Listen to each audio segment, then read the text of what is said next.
Alright, here we go. In 1964, the Royal Mail released this set of stamps to celebrate the 400th anniversary of the birth of this fella, William Shakespeare.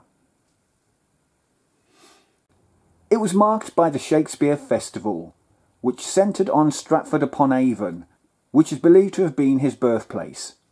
Let's have a quick look at these stamps, as there's an interesting story behind them. So the whole set of stamps shows William and Queen Elizabeth in them, and in the middle of each there are little scenes and characters from some of William's major works. The 3D stamp shows Puck and Bottom, two characters from A Midsummer Night's Dream. The 6D stamp shows Feste, the court jester or fool in Twelfth Night. The 1 and 3 stamp shows the balcony scene from Romeo and Juliet.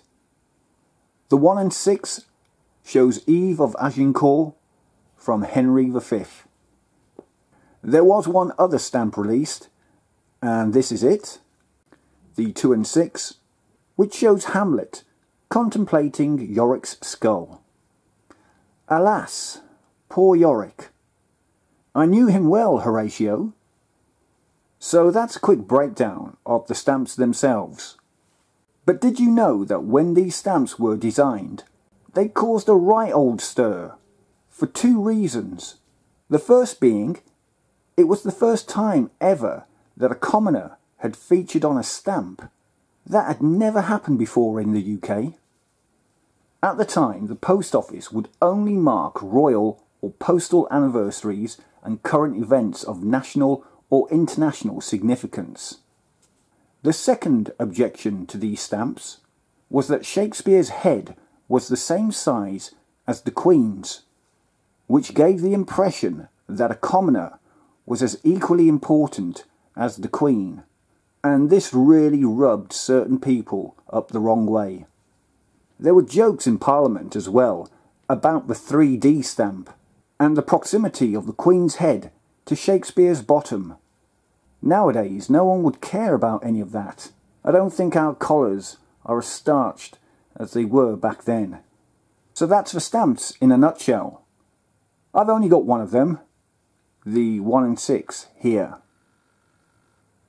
But before I go, let's have a final quick chat about the image of Shakespeare there. This is the popular way we recognise him, right? Receding hairline, heavy-lidded eyes, thin moustache, and wavy hair. You could pick him out of a police lineup. But there are no known pictures or portraits that conclusively prove what Shakespeare actually looked like. We all just go off the engraving done by a guy called Martin Broussehout, a Flemish engraver that produced this portrait of Shakespeare, but 7 years after he died. There are 2 further paintings that are thought to be Shakespeare, but again there is no definitive proof that he was the person that sat for the picture. So we just assume this is what he looks like. Anyway, I think that'll do for now. I hope this video was of interest to someone. Feel free to drop me a comment down below. Please subscribe to the channel if you haven't already. Here are a few other videos that I'm sure you will enjoy, so do check them out. Thanks for watching, and until the next video, bye for now.